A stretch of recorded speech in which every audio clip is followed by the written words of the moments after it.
El origen del Estado según los contractualistas. Contractualismo.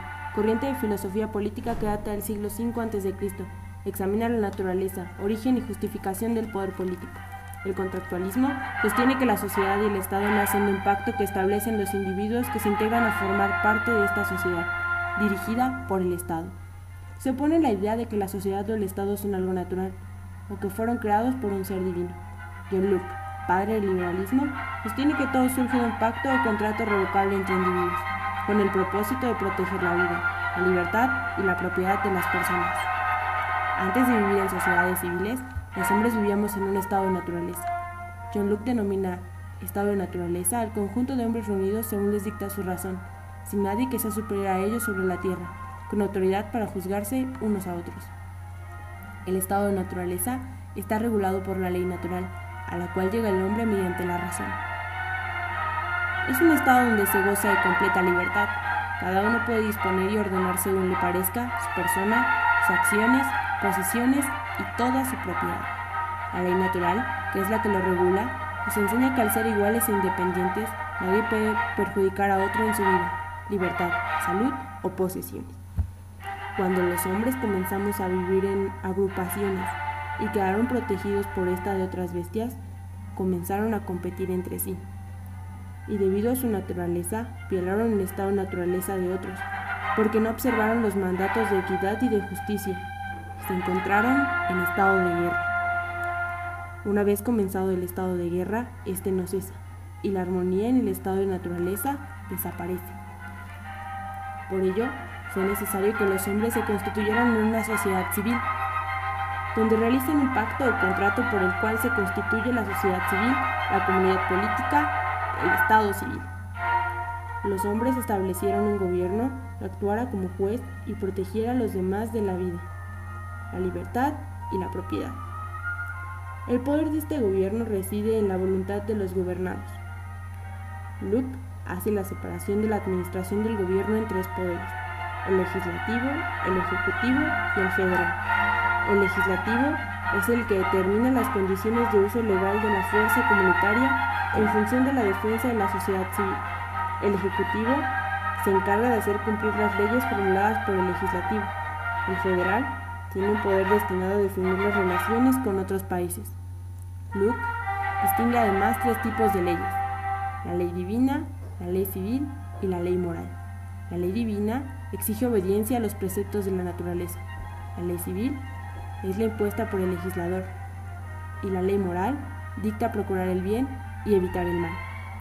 Para Locke, el poder legítimo es el que se determina en república, donde todos son iguales y libres. Determina además que el poder supremo reside en la voluntad de los integrantes de la sociedad, teniendo estos el derecho a revocar el poder del gobierno cuando éste no cumpla con el objeto del Estado.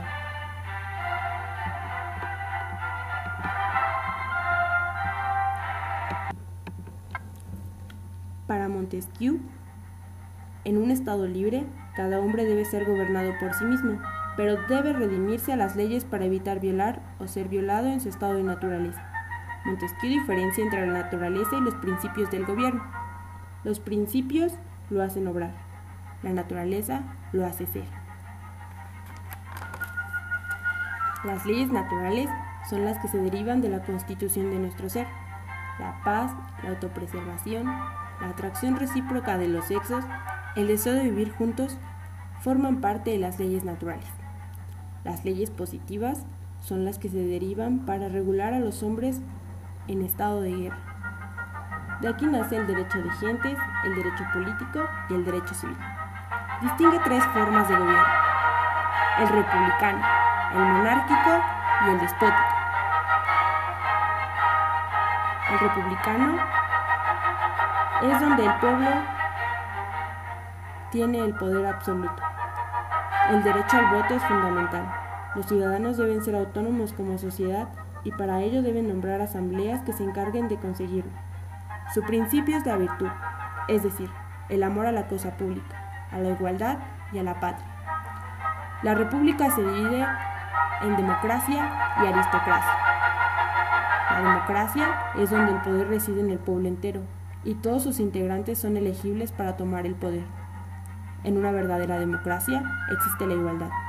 Se corrompe cuando el pueblo se entromete en las acciones de los funcionarios que él mismo eligió para ejercer el poder.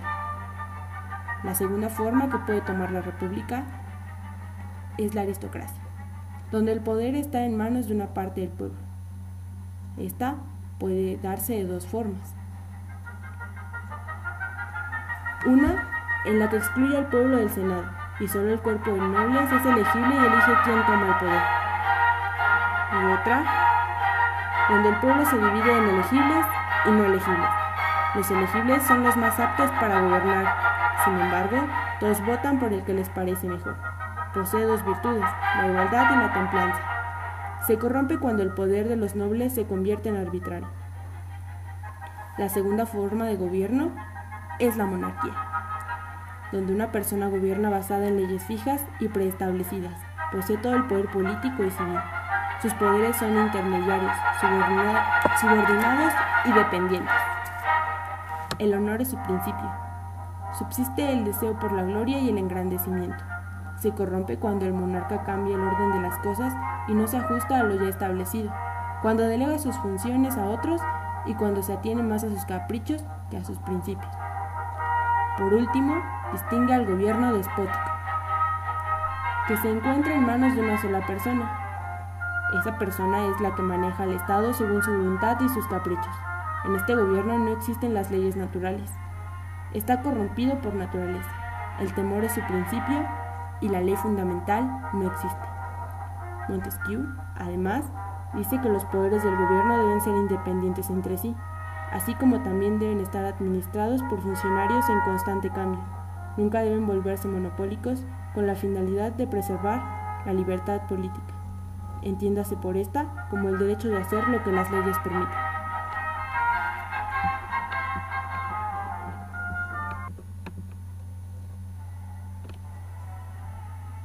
Para él, los tres poderes deben administrarse en legislativo, ejecutivo y judicial. El legislativo es donde el jefe de Estado hace las leyes transitorias o definitivas. El ejecutivo es el que se ocupa de lo relativo al derecho civil, castiga los delitos y juzga las diferencias entre los particulares. El judicial se encarga de dar a cada quien lo que le pertenece. Estos tres poderes se encuentran distribuidos para su ejercicio según la naturaleza del gobierno. El gobierno se constituye por la ley y por su ejecución. El gobierno debe corresponder y estar en manos de la voluntad general, y su finalidad debe ser la búsqueda del bien común. Montesquieu denomina gobierno al ejercicio legítimo del poder ejecutivo y principio magistrado, al hombre o cuerpo encargado de esta administración. El Estado político corresponde a la unión de todas las fuerzas particulares y depende de la unión del Estado civil, es decir, de la voluntad del pueblo. Para Rousseau, el contrato social es una forma de asociación que defiende y protege con la fuerza común a la persona y los bienes, y por lo cual cada uno, uniéndose a todos, no obedece sino a sí mismo y permanece tan libre como antes. El pacto social da al gobierno un poder absoluto, dirigido por la voluntad general, establece la igualdad y por lo tanto la libertad. El acto de soberanía, es decir, el acto de gobernar, es de convención legítima porque se basa en el contrato social, es equitativo porque es común a todos, útil porque no puede tener otro objeto que el bien general y sólido porque tiene como objeto garantizar la fuerza pública y el poder supremo. Para los contractualistas, todo gobierno legítimo es republicano, porque gobierna el interés público y la res pública, es decir, la cosa pública, tiene significado.